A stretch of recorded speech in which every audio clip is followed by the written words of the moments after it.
ভারতের ভিসা কড়াকড়ির প্রভাব সাতক্ষীরার পরিবহন ব্যবসায় হতাশায় ভুগছেন মালিকরা।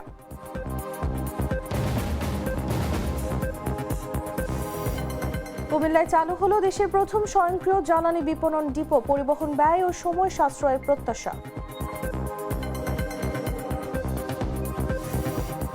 হাসনাতের নির্বাচনী প্রচারণায় সন্দেহভাজন দুই যুবককে আটক, লক্ষ্মীপুরে জামায়াত প্রার্থীর পক্ষে সমাবেশ করায় জরিমানা। ঢাকা চট্টগ্রাম মহাসড়ক অবরোধ, ৫ কিলোমিটার যানজট, ভোগান্তিতে যাত্রীরা।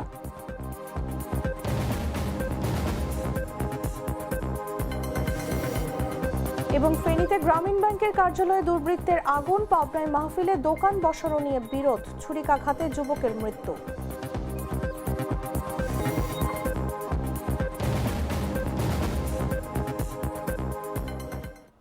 এতক্ষণ শুনছিলেন সংবাদ শিরোনাম। দর্শক, আমন্ত্রণ দেশ জুড়ে সংবাদে, সাথে আছি আমি তসলিমা তিথি।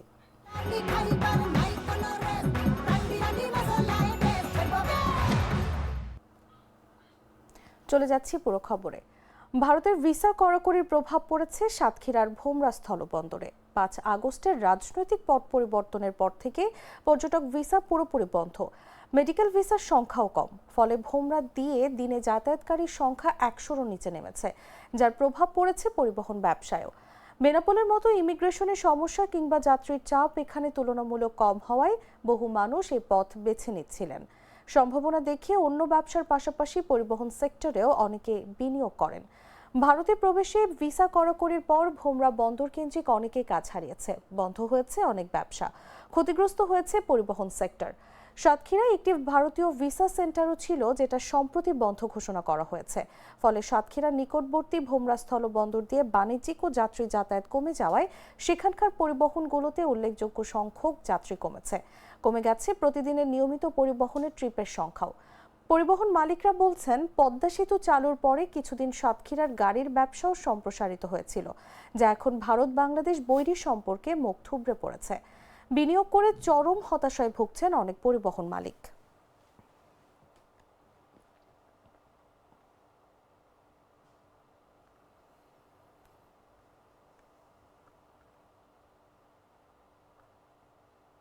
দেশে প্রথমবারের মতো স্বয়ংক্রিয় জ্বালানি বিপণন ডিপোর কার্যক্রম উদ্বোধন হয়েছে কুমিল্লায়।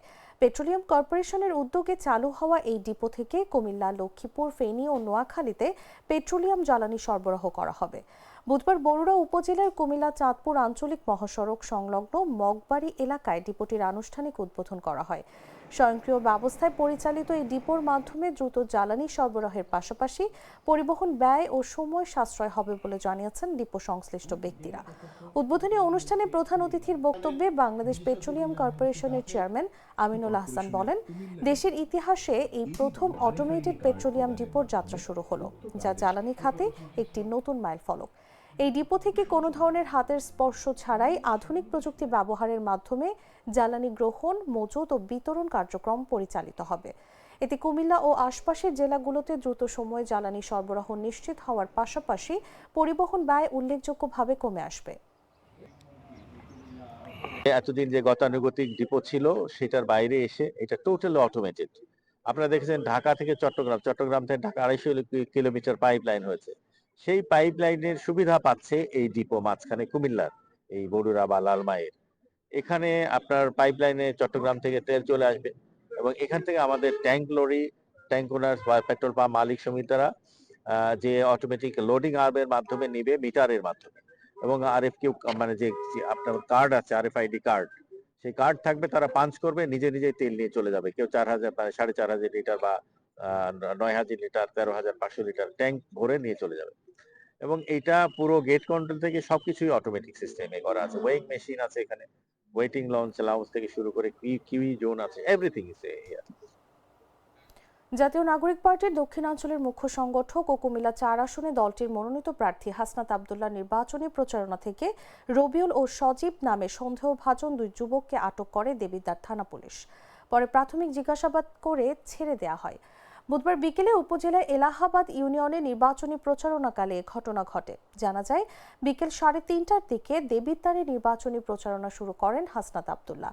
এক পর্যায়ে তার সঙ্গে নির্বাচনী প্রচারণায় অংশ নেয়া বেশ কিছু সমর্থকের মধ্যে ৩ জনকে সন্দেহ করে পুলিশ।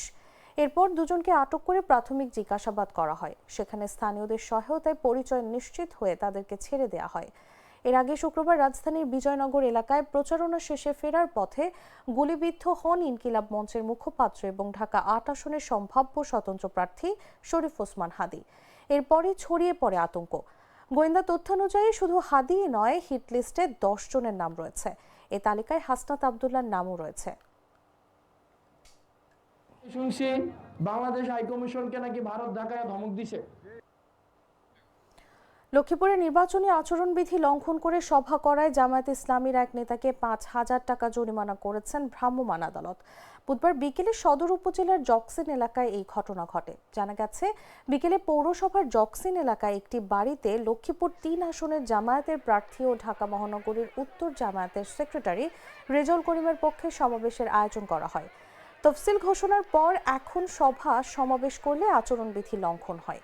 খবর পেয়ে নির্বাহী ম্যাজিস্ট্রেট ও উপজেলা সহকারী কমিশনার অভিদাস ঘটনাস্থলে অভিযান চালায়। অভিদাস বলেন, প্রায় ২০০ লোক নিয়ে জামায়াত প্রার্থীর পক্ষে সমাবেশ করা হয়। সেখানে গিয়ে প্রার্থীকে পাওয়া যায়নি। তার এক সমর্থক ছিল। সমাবেশ করে আচরণবিধি লঙ্ঘন করায় তাকে ৫,০০০ টাকা জরিমানা করা হয়েছে।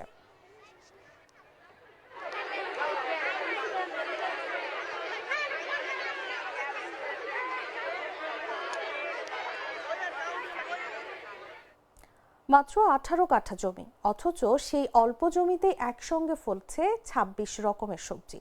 মেহেরপুরের গাংনী উপজেলার কৃষক আবুল কালাম প্রমাণ করে দিয়েছেন, সঠিক পরিকল্পনা আর পরিশ্রম থাকলে অল্প জমিতেও সম্ভব বড় সাফল্য। তার এই ব্যতিক্রমী চাষ পদ্ধতি এখন অনুপ্রেরণা হয়ে উঠেছে এলাকার অন্য কৃষকদের জন্য। বিস্তারিত জাগো ডেস্ক রিপোর্টে।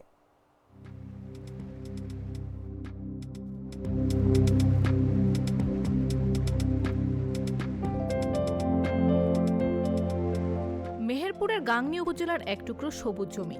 চোখ বুলালেই দেখা যায় সারিবদ্ধভাবে সাজানো নানা জাতের সবজি। ফুলকপি, বাঁধাকপি, লাউ, কুমড়া, করলা, বরবটি থেকে শুরু করে শাক সবজি, এক জমিতে ২৬ রকমের ফসল। এই জমির মালিক কৃষক আবুল কালাম। প্রায় ১৮ বছর ধরে কৃষিকাজের সঙ্গে যুক্ত তিনি। শুরুতে চাষ করতেন হাইব্রিড সবজি, কিন্তু অতিরিক্ত রোদ, অনিয়মিত বৃষ্টি আর রোগ বালাইয়ে বারবার লোকসানের মুখে পড়তে হয় তাকে। ৫ বছর আগে কৃষি কর্মকর্তাদের পরামর্শে তিনি ঝুঁকে পড়েন দেশীয় জাতের সবজি চাষে। পরিকল্পিতভাবে সারিবদ্ধ ও স্তরভিত্তিক চাষ শুরু করেন। ফলে একই জমিতে একসঙ্গে উৎপাদন সম্ভব হচ্ছে নানা ধরনের সবজি। ১৭ বছর আবাদ করি। ১৭ বছর আবাদে আপনার তখন করতাম হলো হাইব্রিড আবাদ আপনার দেখা যাচ্ছে আমি ২টো বা ৩টি ফসল করতাম। তো সেই আবাদ রোদের সাথে কোনোটা সেট, কোনোটা হলো বৃষ্টির সাথে সেট না। সেই কারণে আমার লস হয়েছে। শেষে আমি চিন্তা করলাম যে দেশি নিজে বীজ তৈরি করি, দেশির ভেতর যাই দিন একটু দেখে দিন। তো দেশির ভেতর যাই এই ১৮ কাঠা জমিতে ২৬ আবাদ করছে। এই ২৬ রকমের আবাদে আমার দেখা যায় যে অনেক লাভজনক। কৃষি অফিসারের নিয়মে এই ট্যাবলেট বা এই যে কৈটো দিয়েছে, এই কৈটো ব্যবহার করি। সেই কারণে এখন আপাতত আল্লাহর রহমতে আমি এই যে আজ ১ বছরে আপনার ১,০২০ টাকা খরচ হয়েছে আমার, ১.৫ লাখের উপরে আমার ক্যাশ হয়ে গেছে। এই বহুমুখী চাষ পদ্ধতির সবচেয়ে বড় সুবিধা ঝুঁকি কম। কোনো একটি ফসল নষ্ট হলেও অন্য ফসল থেকে পুষিয়ে নেওয়া যায় ক্ষতি। চলতি মৌসুমে তার উৎপাদন খরচ হয়েছে প্রায় ২০,০০০ টাকা। বিপরীতে ইতোমধ্যে বিক্রি করেছেন প্রায় ১,২০,০০০ টাকার সবজি। সবচেয়ে বড় কথা, তার এই আবাদের কারণে তার সাংসারিক চাহিদা মেটে, প্লাস আমরা যারা কিনে খাই আমরাও এখান থেকে সংগ্রহ করতে পারি। শুধু আর্থিক লাভ নয়, এই চাষ পদ্ধতিতে নিশ্চিত হয়েছে পরিবারের পুষ্টি ও বিষমুক্ত সবজির যোগান। পরিবারের সদস্যরাও যুক্ত হয়েছেন এই কৃষিকাজে। হলুদ আছে, পেঁয়াজ আছে, টমেটো আছে, পুঁই শাক আছে, রসুন আছে, ঝাল আছে, কপি আছে, পাতাকপি আছে, পালং শাক আছে, সব রকম জিনিস আছে। আমি বাড়িতে আসি টাটকা তুলে নিয়ে গিয়ে বাড়িতে রান্না করে খাই। আরও আত্মীয় স্বজনদের আমি তুলে নিয়ে গিয়ে দিই। আমরা যা আবাদ করি নিজের সংসারে খাই, সংসারটা চলে যায়, পাড়ার পরিবেশও খাই। আবুল কালামের এই সাফল্যকে প্রান্তিক কৃষকদের জন্য একটি কার্যকর মডেল হিসেবে দেখছে কৃষি বিভাগ। ক্ষুদ্র এবং প্রান্তিক কৃষকদের নিয়ে কাজ করছে। আবুল কালামের মতো যারা ক্ষুদ্র প্রান্তিক চাষি আছে তাদেরকে আমরা মূলত বসতবাড়িতে যে সবজি এই বাগানগুলো করার জন্য উদ্বুদ্ধ করছি, যাতে তারা তাদের প্রয়োজন মিটিয়ে, পারিবারিক প্রয়োজন মিটিয়ে সেখান থেকে যে বাড়তি আয় সেটা থেকে যাতে পরিবারে যাতে ভরণ পোষণ চালন করতে পারে। আমরা এই মডেল আসলে যারা ক্ষুদ্র প্রান্তিক চাষি আছে তাদের মধ্যে ছড়িয়ে দিচ্ছি, যাতে সবাই তাদের পারিবারিক পুষ্টি চাহিদা মিটিয়ে তাদের আয় বৃদ্ধি করতে পারে। এবং এ বিষয়ে আমাদের কিছু বসত বাড়ির আঙিনায় সবজি বাগান প্রদর্শনী কার্যক্রম চলমান আছে। প্রাণ কফি ক্যান্ডি, কররা কফি, কঠিন স্বাদে হাইকে বলো বাই। পোশাক কারখানা বন্ধ ঘোষণা দেওয়ার প্রতিবাদে ঢাকা চট্টগ্রাম মহাসড়ক সিদ্ধিরগঞ্জে অবরোধে নেমেছে একটি কারখানা শ্রমিকরা। এতে মহাসড়কের উভয় পাশে 5 কিলোমিটার জুড়ে তীব্র যানজট সৃষ্টি হয়েছে। বৃহস্পতিবার দুপুর 1টা থেকে এই অবরোধ শুরু হয়। জানা গেছে, নারায়ণগঞ্জ সিটি কর্পোরেশনের 3 নম্বর ওয়ার্ডস্থ একটি পোশাক কারখানা শ্রমিকদের বকেয়া বেতন পরিশোধ না করে গার্মেন্টস মালিক কর্তৃপক্ষ প্রতিষ্ঠানটি বন্ধ ঘোষণা করে। এর প্রতিবাদে শ্রমিকরা নিজেদের বকেয়া বেতন পাওয়া এবং গার্মেন্টসটি খোলা রাখার দাবিতে মহাসড়কের মৌচাক অংশে প্রতিবাদে নামে। দাবি না মানা পর্যন্ত সড়ক ছাড়বেন না বলে জানিয়েছে অবরোধকারী শ্রমিকরা। তারা বলছেন, কোনো নোটিশ ছাড়া এবং আগের পাওনা বেতন না দিয়ে বন্ধ ঘোষণা করে তাদের সঙ্গে প্রতারণা করা হয়েছে। এ বিষয়ে সিদ্ধিরগঞ্জ থানার ভারপ্রাপ্ত কর্মকর্তা মোহাম্মদ আব্দুল বারিক বলেন, শ্রমিকরা যৌক্তিক আন্দোলন করছে। মালিক পক্ষের সঙ্গে কথা বলে বিস্তারিত জানানো যাবে। কিছুক্ষণের মধ্যে যানবাহন চলাচল স্বাভাবিক হয়ে যাবে বলেও জানান তিনি।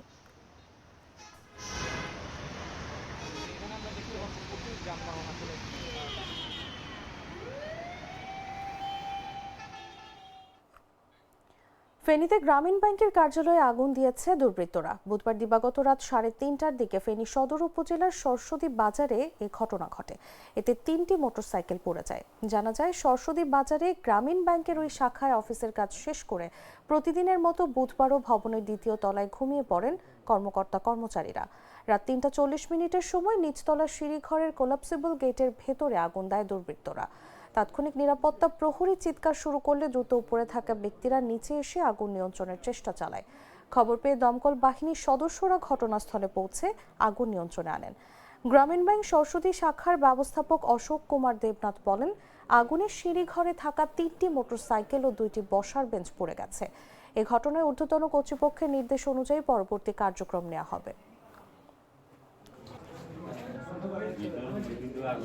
বহিরাগত কোনো যারা সন্ত্রাসী কার্যক্রম করে এই ধরনের কোনো ব্যক্তি কর্তৃক হয়েছে কিনা অথবা তাদের অভ্যন্তরীণ কোনো শর্ট সার্কিট থেকে হয়েছে কিনা, যেহেতু এটা লকআপ ছিল এবং এই ক্যাম্পাসের চারিদিকে কোথাও অগ্নিসংযোগের ঘটনা ঘটেনি, তো বিষয়টা আমরা আমাদের তদন্ত খতিয়ে দেখছি। এই পরবর্তীতে ফায়ার সার্ভিসের রিপোর্ট এবং আমাদের তদন্ত এটা যাচাই করা হবে। তারা অভিযোগ দিয়েছে, আমরা এই সংক্রান্ত একটা মামলা রুজু করতেছি এবং এটা তদন্ত করে রিপোর্ট সাবমিট করব যে আসলে এটা কিভাবে হয়েছে।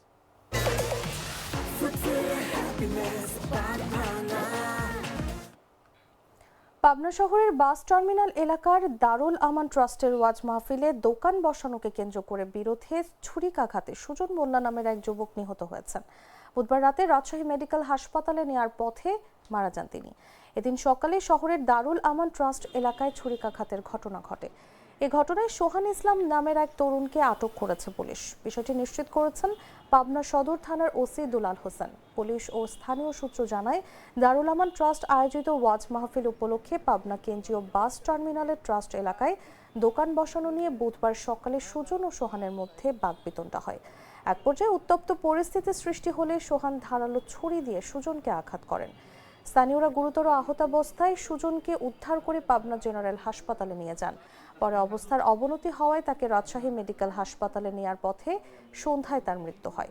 এ ব্যাপারে পাবনা সদর থানার ওসি দুলাল হোসেন বলেন, ঘটনার পর অভিযুক্ত সোহান ইসলামকে আটক করা হয়েছে। প্রাথমিক জিজ্ঞাসাবাদ শেষে তার বিরুদ্ধে আইনগত ব্যবস্থা গ্রহণ করা হবে।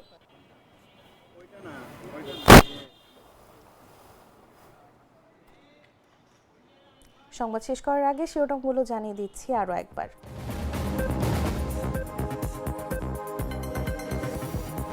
ভারতের ভিসা কড়াকড়ির প্রভাব সাতক্ষীরার পরিবহন ব্যবসায়, হতাশায় ভুগছেন মালিকরা।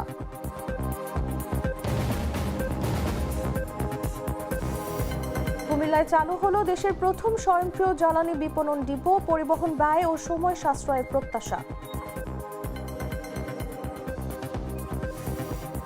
হাসনাতের নির্বাচনী প্রচারণায় সন্দেহভাজন 2 যুবককে আটক, লক্ষ্মীপুরে জামায়াত প্রার্থীর পক্ষে সমাবেশ করায় জরিমানা। ঢাকা চট্টগ্রাম মহাসড়ক অবরোধ, 5 কিলোমিটার যানজট, ভোগান্তিতে যাত্রীরা।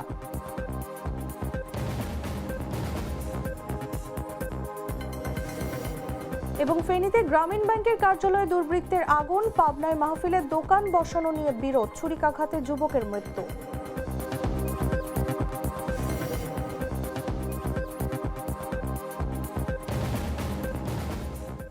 দর্শক, এই ছিল দেশজুড়ে সংবাদে। এরপর দেখবেন সন্ধ্যা 7টা নিউজ। প্রতি মুহূর্তের সর্বশেষ খবর জানতে ভিজিট করুন jagunews24.com। ফলো করুন আমাদের ভেরিফাইড ফেসবুক পেজ এবং সাবস্ক্রাইব করুন জাগো নিউজের ইউটিউব চ্যানেল। ধন্যবাদ সবাইকে।